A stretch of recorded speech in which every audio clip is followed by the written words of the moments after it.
Everyone, welcome to my channel CCK with Pooja LibreOffice Calc series. तो आज की class में हम लिब्रे ऑफिस कैल्क प्रोग्राम के अंदर फॉर्मूला बार के कुछ ऑप्शन को समझने वाले हैं। इससे पिछली क्लास में हमने लिब्रे ऑफिस कैल्क के अंदर कॉलम्स रो को जानना, कॉलम पर पहुंचना, प्लस कैल्क में कितने कॉलम होते हैं, कितने रोज होते हैं, इन सारी चीज़ों के बारे में हमने सीखा था। तो चलिए स्टार्ट करते हैं आज की class. LibreOffice Calc program पर आने पर आपको कुछ इस तरह का इसका इंटरफेस दिखाई देगा।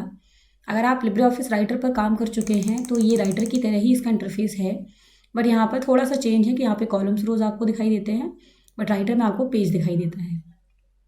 अब यहाँ पे लिब्रे ऑफिस कैल्क प्रोग्राम में यहाँ पर जो ऊपर आपको यहाँ पे फॉर्मेटिंग टूल बार दिखाई देता है, इस फॉर्मेटिंग टूल बार पर वैसे तो सारे ऑप्शंस वही हैं जो आप अगर राइटर पर ट्राई कर चुके हैं। जैसे सबसे पहले यहाँ पर है फॉन्ट नेम में जाकर आप यहाँ पर किसी भी टाइप का राइटिंग स्टाइल इस्तेमाल कर सकते हैं। उसके अलावा यहाँ पर आपको फॉन्ट साइज़ मिलता है। अब अगर आप राइटर पे काम करते हैं तो आपने यहाँ पर 12 साइज़ देखा होगा, बट जब हम कैल्क पे काम करते हैं तो कैल्क के अंदर लिखी जाने वाली किसी भी वैल्यू का जो साइज़ होता है वो होता है 10। अभी क्वेश्चन एग्जाम में भी पूछा जाता है कि लिब्रे ऑफिस कैल्क प्रोग्राम पर सेल के अंदर लिखी जाने वाली वैल्यू का साइज़ कितना होता है। तो ध्यान रखिएगा, जो डिफ़ॉल्ट साइज़ होता है वो होता है 10, बट आप यहाँ पर मिनिमम 6 साइज़ अगर आप करना चाहें टेक्स्ट का किसी वैल्यू का और 96 मैक्सिमम, तो यहाँ पर आप अपने अकॉर्डिंग मिनिमम और मैक्सिमम कर सकते हैं, बट जो डिफ़ॉल्ट होता है वो 10 होता है। उसके अलावा यहाँ पर बोल्ड है, इटैलिक है, अंडरलाइन। अगर आपने कोई वैल्यू वगैरह लिख रखी है, अगर आपने सेल के अंदर कोई वैल्यू वगैरह लिख रखी है और उस वैल्यू को आपको बोल्ड करना है तो यहाँ पर इस सेल पर हम इस सेल को सिलेक्ट करेंगे, यानी कि इस सेल पर कर्सर रखेंगे। उसके बाद यहाँ पर बी या फिर बोल्ड पे क्लिक कर देंगे तो यहाँ पर आपको जो वैल्यू होगी सेल के अंदर लिखी जाने वाली वैल्यू, तो जो सेल के अंदर लिखी जाने वाली वैल्यू होगी वो बोल्ड हो जाएगी। तो बोल्ड हटाने, तो यहाँ पर अगर इसको हटाना हो तो हम उसी ऑप्शन पे अगेन क्लिक कर देंगे। उसके बाद यहाँ पर है आई फॉर इटैलिक। अगर हम इटैलिक इसको बनाना चाहें तो इटैलिक कर सकते हैं। यहाँ पे आपको इस तरीके से वैल्यू में अंडरलाइन दिखाई देती है। अगर आप अंडरलाइन को चेंज करना चाहते हैं तो इसी अंडरलाइन के साथ यहाँ पर छोटा सा बटन दिया गया है। जब आप इसको क्लिक करते हो तो यहाँ पर आपको बहुत सारे टाइप की अंडरलाइन दिखती है, single, double, bold, dotted, dashes, ये सारी टाइप की अंडरलाइन है। तो अगर मैं यहाँ पर डबल अंडरलाइन पे क्लिक करूँ तो आपको इस सेल के अंदर जो अंडरलाइन है वो आपको यहाँ पे डबल दिखाई देगी। अगर आपको अंडरलाइन नहीं लगानी है तो आप यू पे भी क्लिक करके इसको हटा सकते हैं, या फिर आप अंडरलाइन ऑप्शन के अंदर जाइए, यहाँ पे विदाउट लिखा होगा, अगर आप विदाउट पे क्लिक कर देंगे तो अंडरलाइन जो है वो आना बंद हो जाएगा। उसके बाद यहाँ पर आता है फॉन्ट कलर। जैसे यहाँ पे रेड है डिफ़ॉल्ट, अगर आप इसके साथ ये छोटे से डॉट पे क्लिक करते हैं तो आपको यहाँ पे सबसे पहले कलर की बहुत सारी कैटेगरी मिलती हैं। जैसे यहाँ पर अभी टोनल लिखा हुआ है, अगर हम इस पे जाते हैं तो हमें यहाँ पे कई सारे टाइप की कलर की कैटेगरी मिलेगी। स्टैंडर्ड है, मटेरियल है, HTML है, इन सब के अंदर आपको कलर्स डिफरेंट दिखाई देंगे। तो आप यहाँ पे कैटेगरी को चेंज करके कोई भी कलर दिए हुए टेक्स्ट पर इस तरीके से अप्लाई कर सकते हैं। अगर मान लीजिए मुझे यहाँ पे इसको फिर से उसी कलर में करना है जो ब्लैक कलर है जिसमें हम नॉर्मल टेक्स्ट को लिखते हैं, अगर मुझे फिर से वही करना है तो फिर से हम कलर ऑप्शन के अंदर जाएंगे, उसके बाद ऑटोमेटिक पे क्लिक कर देंगे और यहाँ पर जो कलर है वो इस तरह का दिखाई देगा। उसके बाद इसके बराबर में ऑप्शन है जो कि बैकग्राउंड कलर है। राइटर के अंदर ये हाइलाइटर कलर होता है, यहाँ पर ये बैकग्राउंड कलर है, यहाँ पे हाइलाइटर कलर नहीं होता। तो अगर मैं यहाँ पर इस सेल पर कोई कलर करना चाहूँ तो बैकग्राउंड कलर में जाऊँगी। ध्यान रखिएगा, यहाँ पर भी बहुत सारी कैटेगरी है फॉन्ट कलर की तरह, तो आप कैटेगरी को चेंज कर सकते हैं। या फिर अगर आपकी सिस्टम पे कैटेगरी चेंज है, मान लीजिए यहाँ पे किसी ने कस्टम लगा दिया, अब आप कहेंगे यहाँ पे कोई कलर ही नहीं शो हो रहा, तो यहाँ पर जाकर आपको कैटेगरी को बदलना है। किसी भी कलर पे क्लिक करते हैं हम और वो सेल का जो कलर होगा वही फिल हो जाएगा। अगर हम इसको हटाना चाहते हैं सेल को, अगर हम इस सेल के कलर को हटाना चाहते हैं तो हम उसी ऑप्शन में अगेन जाएंगे। उसके बाद यहाँ पे नो फिल नाम का एक आपको ऑप्शन मिलता है, इस पर क्लिक करके आप बैकग्राउंड कलर को हटा सकते हैं। उसके बाद यहाँ पर आपको 3 टाइप के अलाइनमेंट मिलते हैं, लेफ्ट, राइट, सेंटर। लेफ्ट करने पर जो सेल के अंदर लिखे जाने वाली वैल्यू है वो लेफ्ट लाइन में आ जाएगी। अगर हम सेंटर कर देते हैं तो ये सेल के बीचों बीच आ जाएगा, और अगर हम राइट कर देते हैं तो ये राइट साइड पे आ जाएगा। उसके साथ यहाँ पर आपको 3 अलाइनमेंट और मिलते हैं, ये टॉप है, ये मिडिल है और ये बॉटम है। अब इनको इस्तेमाल करने के लिए सबसे पहले आपको एक काम करना है कि आप जिस सेल पर है उस सेल का हाइट आपको बढ़ा लेना है, क्योंकि अगर आप यहाँ पे टॉप, मिडिल या बॉटम का इस्तेमाल करेंगे तो हो सकता है कि आपको समझ में ना आए कि यहाँ पे क्या काम हुआ। इसके लिए यहाँ पर आप जिस रो पर हैं उस रो पर रो की लाइन पे कर्सर रखने पर आपको ये डबल एरो दिखाई देगा। इसको लेफ्ट बटन लॉन्ग प्रेस करके हम खींचेंगे तो इसकी हाइट जो है वो बढ़ जाएगी। आप देख सकते हैं सेल में जो नंबर है वो डाउन में है, क्योंकि यहाँ से मैंने बॉटम अलाइन सेलेक्ट किया हुआ है, लेफ्ट प्लस बॉटम। अगर मैं यहाँ पे टॉप करूँ तो ये इसी सेल में टॉप में आ जाएगा, और अगर मैं यहाँ पर सेंटर करूँ तो ये यहाँ पर इस तरीके से मिडिल में आ जाएगा। तो ये आपके जो हैं वो कैल्क के अंदर 6 टाइप के अलाइनमेंट होते हैं। अब इसके बाद हम बात करते हैं इसके बराबर में दिए गए ऑप्शन को, जिसको हम कहते हैं रैप टेक्स्ट। रैप टेक्स्ट का काम क्या होता है, जनरली आप किसी सेल के अंदर अगर कोई चीज़ टाइप कर रहे हैं, आपने यहाँ पे कुछ लिखा और लिखने के बाद अगर आप यहाँ पे एंटर करते हैं, नेक्स्ट सेल में आते हैं, आप देखते हैं कि यहाँ पे जो लिब्रे ऑफिस इम्प्रेस है वो बी और सी मुझे दोनों में दिखाई दे रहा है। बट ध्यान रखिएगा ये आपको सिर्फ शो हो रहा है, बट लिखा सिर्फ बी वाले सेल के अंदर ही है। तो अगर हम ये चाहते हैं कि जब इस सेल के अंदर लिखे जाने वाला जो मैटर हो वो जैसे ही इस लाइन के इस सेल के आखिरी में पहुंचे तो ये अपने आप इसी सेल में एडजस्ट हो जाए, उसके लिए ही हम रैप ऑप्शन का इस्तेमाल करते हैं। अब इसको करके देखते हैं। सबसे पहले इस सेल पर जाएंगे, इस सेल को सेलेक्ट करेंगे, उसके बाद यहाँ पे रैप ऑप्शन पे जब क्लिक करते हैं हम, यहाँ पर आप देखेंगे ऑटोमेटिक जो इम्प्रेस वर्ड यहाँ पे पूरा नहीं आ रहा था एक लाइन में, वो ऑटोमेटिक पूरा का पूरा वर्ड नीचे आ गया। इसी तरीके से अगर हम इसके अंदर डबल क्लिक करके कोई और वर्ड भी टाइप कर देते हैं जो कि थोड़ा सा ज़्यादा बड़ा हो, जैसे मैंने यहाँ पे फिर से लिब्रे ऑफिस लिखा, देखिए आप देख सकते हैं ये अपने आप उसी सेल में नीचे आ गया। और इस सेल में आप जो भी लिखते जाएंगे उसके अकॉर्डिंग ये रो की हाइट को बढ़ाता जाएगा। तो इस तरीके से सेल के अंदर ही टेक्स्ट को एडजस्ट करने के लिए हम रैप टेक्स्ट का इस्तेमाल करते हैं।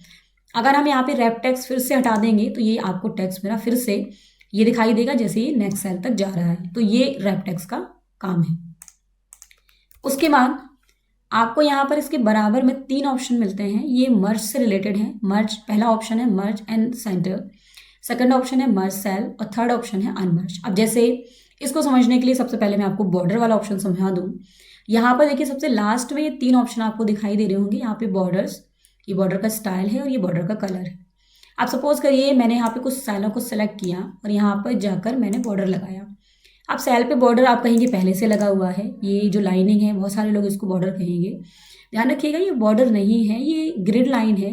ग्रिड लाइन जो है वो आपको सिर्फ यहाँ पे शो होती है कैल्क की वर्कबुक पर, लेकिन जैसे ही मैं इसको पेज पे जब प्रिंट करूँगी तो वहाँ पर आपको एक भी लाइन नहीं दिखाई देगी। इसीलिए हम कैल्क में सेल्स पर बॉर्डर लगाते हैं। अब मैंने बॉर्डर लगाना है तो मैं सेल को सेलेक्ट करती हूँ, उसके बाद यहाँ पर बॉर्डर्स ऑप्शन में जाते हैं। अब यहाँ पे जिस तरह का बॉर्डर आपको देना हो, ऑल बॉर्डर है, आउटसाइड बॉर्डर है, लेफ्ट है, राइट, लेफ्ट है, राइट है, टॉप है, बॉटम है, डायगोनल है, जो भी आपको लगाना वो दे सकते हो। मैं यहाँ पे आउटर बॉर्डर ले रही हूँ, ऑल बॉर्डर ये मैंने लगाया और आप देख सकते हैं इस तरह से ये बॉर्डर पर लाइनें आ रही हैं, यानी कि समझ आ रहा है कि हाँ कहाँ से लेके कहाँ तक सेल है। अब इसी में अगर आपको बॉर्डर नहीं लगाना है तो इसी ऑप्शन में दोबारा जाकर आप पहला जो ऑप्शन है नो बॉर्डर का, इसको क्लिक कर सकते हैं। तो बॉर्डर जो भी लगा होगा वो रिमूव हो जाएगा। तो इस तरीके से आप बॉर्डर को लेते हैं। अब मान लीजिए इस बॉर्डर का कलर मुझे चेंज करना है तो ये इसी बॉर्डर के बराबर में यहाँ पर आपको बॉर्डर कलर ऑप्शन मिलेगा। इस ऑप्शन पे जाने के बाद आपको सेम वही कलर्स की बहुत सारी कैटेगरीज मिलेंगी। आप कोई भी टाइप का बॉर्डर अप्लाई कर सकते हैं इस तरह से। और अगर आप एक ही टाइप का बॉर्डर अक्सर लगाते रहते हैं तो ये कलर्स और बॉर्डर के बीच में एक ऑप्शन है बॉर्डर स्टाइल का।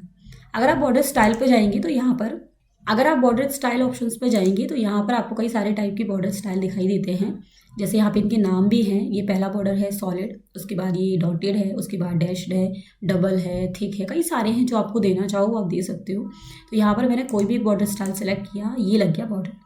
तो इस तरीके से हम बॉर्डर यहाँ पे दे सकते हैं। अगर आपको बॉर्डर नहीं चाहिए है तो नॉर्मली जो पहला बॉर्डर ऑप्शन है उसमें जाके हम नो कर देंगे। अब बेसिकली मैंने आपको ये बॉर्डर इसलिए लगाया हुआ है क्योंकि मैं आपको यहाँ पे मर्ज ऑप्शन समझाना चाह रही हूँ। सबसे पहली चीज़ आप देख रहे हैं मर्ज ऑप्शन हाईलाइट नहीं हो रहे हैं तीनों ही। ध्यान रखिएगा जब तक आप एक से ज़्यादा सेलों को सिलेक्ट नहीं करेंगे, एक से ज़्यादा मतलब कितने भी हो सकते हैं, 2, 3, 4, 5 जितने आप चाहो, जैसे ही आप एक से ज़्यादा सेलों को सिलेक्ट करते हैं ये दोनों ऑप्शन हाईलाइट हो जाते हैं। तो मर्ज करने का मतलब है बहुत सारे सेलों को एक कंबाइन सेल बनाना या बहुत सारे कॉलम्स को, रोज को एक कंबाइन कॉलम या रोज बनाना। मैं ये चाहती हूँ ये जो हमने यहाँ पे 10 रोज यहाँ पे मैं ये चाहती हूँ मैंने जो 10 सेल सेलेक्ट कर रखे हैं इनको एक कंबाइन सेल बनाना है। तो जब मैं पहले ऑप्शन पे मर्ज एंड सेंटर पे क्लिक करूँगी तो आप देखेंगे जितने भी सेल्स थे वो यहाँ पर हट गए और इनके बीच में जो लाइनें आ रही थी वो रिमूव हो गई, बल्कि सिर्फ एक स्क्वायर टाइप का यहाँ पर आपको बॉर्डर दिख रहा है। क्योंकि इसने क्या किया, इसने इस ऑप्शन के थ्रू इसने सारे सेल्स को किया मर्ज, यानी कि एक कंबाइंड सेल बनाया। और इसका नाम है मर्ज एंड सेंटर, यानी कि जब मैं इसके अंदर कुछ भी टाइप करना स्टार्ट करूंगी तो आप देखेंगे टेक्स्ट जो है वो सेंटर से लिखते हुए आ रहा है, इसीलिए इस ऑप्शन को बोलते हैं मर्ज एंड सेंटर।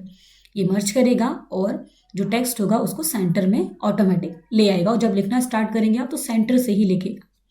उसके बाद अगर आप मर्ज किए हुए एरिया को फिर से अनमर्ज करना चाहते हैं, आप उसी तरीके का करना चाहते हैं जैसे ये पहले था अलग अलग सेल्स में, तो यहाँ पर अनमर्ज वाला ऑप्शन जो है वो हाईलाइट हो चुका होगा। अब आप अनमर्ज सेल पे क्लिक करेंगे और आप देखेंगे फिर से डेटा जो हमारा है वो अनमर्ज हो गया, और जो लिब्रे ऑफिस कैल्क अभी बीच में लिखा था अब वो पहली सेल में जाके ऑटोमेटिक लिख गया। तो इस तरीके से आप इसको मर्ज करते हैं। एक चीज़ का और ध्यान रखिएगा, कई बार ऐसा होता है कि आप यहाँ पे जब मर्ज करते हैं और आपने पहले से कुछ लिख रखा है टेक्स्ट सेल के अंदर या कोई वैल्यू, तब क्या होता है, मान लीजिए मैंने सबको सिलेक्ट किया, अब यहाँ पे जाके मैंने इसको किया मर्ज। अब देखिए मर्ज करने पर एक बॉक्स ओपन होगा। ऐसा होता है कि जब आपने लिखा नहीं होता है कुछ तब तक तो आप सारे सेलों को कंबाइन कर सकते हैं, क्योंकि कोई डेटा की प्रॉब्लम नहीं है कि कोई वैल्यू जो है वो पहले से रखी है। लेकिन जब आप पहले से लिख लेते हैं तो ये मैसेज आपको पूछेगा कि जो वैल्यू है क्या आप उसको एक ही सेल के अंदर मर्ज कर रहे हो। अगर आप मर्ज कर रहे हो तो जो बाकी सेल की वैल्यू है वो ऑटोमेटिक रिमूव हो जाएंगी। तो यहाँ पर अगर हम ओके कर देंगे तो देखिए बाकी सेल टेक्स्ट चला गया, जो पहली सेल में लिखा हुआ था वो यहाँ पे रह गया। तो अगर आप मर्ज कर रहे हैं तो इस बात का ध्यान रखें, आपको पहले सेल्स को मर्ज करना है, बाद में नहीं, वरना आपका डेटा जो होगा वो बाद में रिमूव हो जाएगा। अब यहाँ पर आपको पहला वाला ऑप्शन समझ में आया, मूव। आपको पहला वाला ऑप्शन समझ में आया होगा, मर्ज एंड सेंटर, बहुत सारे सेलों को एक कंबाइंड सेल बनाना। अब इसके बाद हम बात करते हैं सेकेंड ऑप्शन की। फिर से सिलेक्ट करते हैं, सेकंड ऑप्शन है हमारा मर्ज सेल। मर्ज सेल क्या काम करता है, जैसे मैं इस पोर्शन को मर्ज करने जा रही हूँ, मैंने यहाँ पे मर्ज सेल पे क्लिक किया, तो इसमें आप जब कुछ भी लिखेंगे तो आप देखेंगे जो टेक्स्ट आपने लिखा है वो सेंटर से नहीं बल्कि डिफ़ॉल्ट में लेफ्ट साइड से यहाँ पे लिखना स्टार्ट हुआ। तो ये है तो ये भी मर्ज, बट ये जो वैल्यू को लेगा वो डिफ़ॉल्ट में लेफ्ट से लिखना स्टार्ट करेगा, और मर्ज एंड सेंटर उसका नाम ही है कि वो मर्ज करेगा और वैल्यू को या किसी भी टाइप के डेटा को जो आप उस सेल के अंदर टाइप करोगे वो सेंटर से लिखना स्टार्ट करेगा। अगर मुझे इसको हटाना है तो मैं यहाँ पे अनमर्ज कर सकती हूँ, ये नॉर्मल अपनी पोजीशन पे वापस आ जाएगा। तो इस तरीके से हम मर्ज ऑप्शन का इस्तेमाल करते हैं।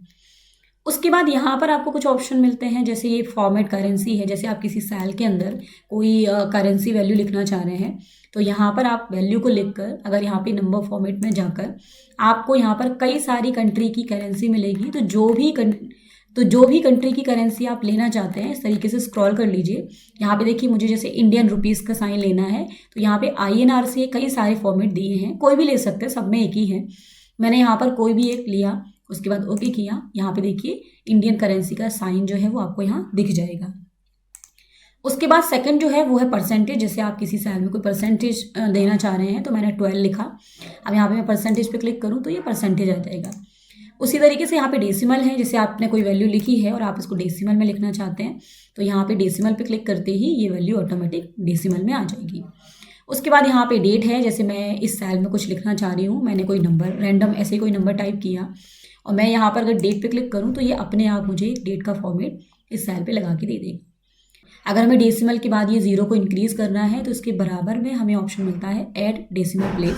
अगर हम ऐड डेसिमल प्लेस पे क्लिक करते हैं तो 0 0 बढ़ने स्टार्ट हो जाएंगे, और अगर हम यहाँ पे डिलीट करते हैं डेसिमल को तो ये 0 0 इस तरीके से घटाता जाएगा। तो डेसिमल के लिए ये दोनों ऑप्शन इस्तेमाल होते हैं। उसके बाद यहाँ पर जो नेक्स्ट ऑप्शन है वो है इंक्रीज़ इंडेंट और डिक्रीज़ इंडेंट। इंक्रीज़ इंडेंट और डिक्रीज़ इंडेंट क्या है, जैसे मान लीजिए इस सेल के अंदर मैंने कोई टेक्स्ट टाइप किया, तो टेक्स्ट जो मैंने टाइप किया तो इसकी जो डिफ़ॉल्ट लोकेशन थी वो थी लेफ़्ट, यानी कि ये सेल के अंदर लेफ़्ट से लिख रहा है।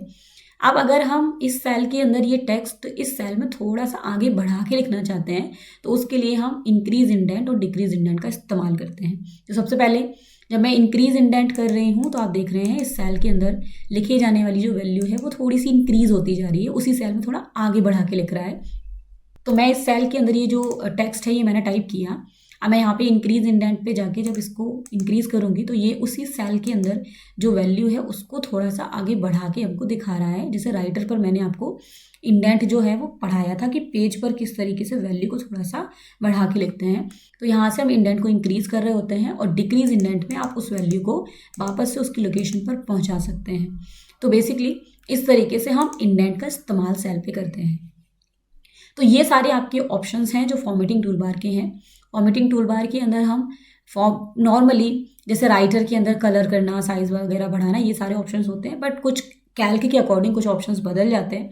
जैसे रैपिंग है, अलाइनमेंट है, उसके अलावा मार्जिन सेंटर है, कुछ नंबर फॉर्मेट्स होते हैं, बॉर्डर्स वगैरह लगाना है, ये सारे ऑप्शंस आपको मिल जाते हैं।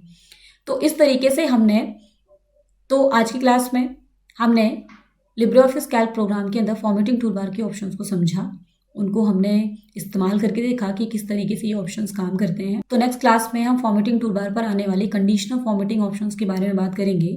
मिलते हैं नेक्स्ट क्लास में।